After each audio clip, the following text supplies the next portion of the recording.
You know, we are the Greek. You know, the Jews, that was God's people, God's first people, but, you know, He gave us a chance as well. That's the reason why He died on the cross as well. You know, we have that grace and we have that mercy. Don't let the power of shame get a hold of your life. You know, you need to snap out of that. Don't let it trick you. Don't let the devil is just there to trick you. I don't know if last Sunday you were here, Brother Montes was talking about the devil being a roaring lion. That's all he does. He just talks. He fills your mind with lies. He brings you down, you know, to the point where you can't even, like, give God that extra push. You know, Sunday when we make it to church, we're all worn out because, you know, we've messed up. We let those thoughts stay in our head, and it's hard. It's a tough thing to do.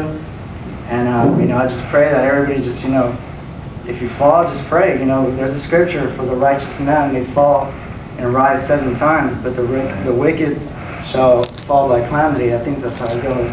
You know, that's one verse that I live with. There's a couple of verses that I hold close to my heart. And, you know, just remember, you know, we all have God's grace, and He saves us in faith by the gospel. This is the gospel, people. You know, just every now and then, you don't have to read scriptures, but, you know, just find a verse that you can use daily to get you through that day. If it's a tough day, you know, if you're having problems with a boyfriend, girlfriend, you know, school, work, you know, stress is every day. Every day. And, you know, I look at them as storms that come upon our life. You know, there's another verse that includes Paul as well. There's a part where he's here. Let me go into this verse real quick. You know, Paul was a higher man. He had a lot of knowledge. You know, he reached places that we probably won't reach in our lifetime. And, you know, there's a part where he's like, so keep me from becoming conceited because of the surpassing greatness of the revelations. A thorn was given me in the flesh, a messenger of Satan to harass me, to keep me from becoming conceited. 3 times I pleaded with the Lord about this, that it should leave me. But He said to me, my grace is sufficient for you, for my power is made perfect in weakness. Okay? Therefore I will boast all the more gladly of my weakness, so that the power of Christ may rest upon me. For the sake of Christ, then, I am content with weakness, insults, hardships, persecutions, and calamities. For when I am weak, then I am strong.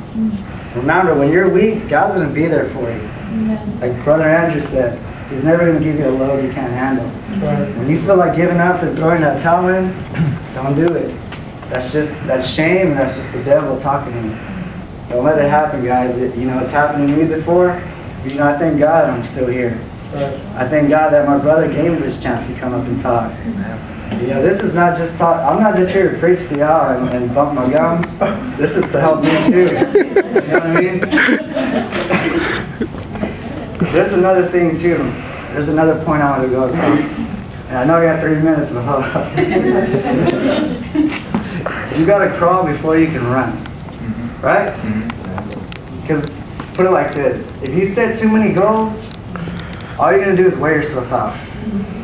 You know, read the Bible, pray, fast. You try to put all that in front of you, you're not going to do it. You're going to give up. It happens all the time. The first of the year, we want to go to the gym, we want to do this and that. Coming now, who's still doing it? You know, you just got to start with one thing. Start with one thing and work on it. There's one thing that I was able to take out of my life, and that was the TV. I don't watch TV.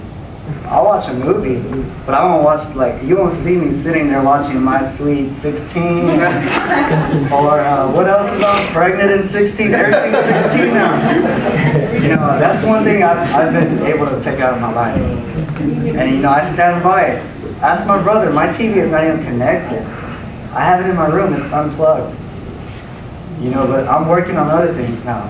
Another big part of my life is music. You know, every night, like now, I used to listen to a lot of, like, you know, hip-hop, rock. Now I see myself listening to KSBJ, and I was like, man, I wasn't like this a couple of years ago. Like, I used to sit in the car with my mom and she'd have KSBJ on. First thing I do is change it. I didn't like it. Now I get in the car, that's all I got. That's all I listen to. You know, I found Christian rock. I found Christian rap. And you know, it's just as good. And it's an even better message.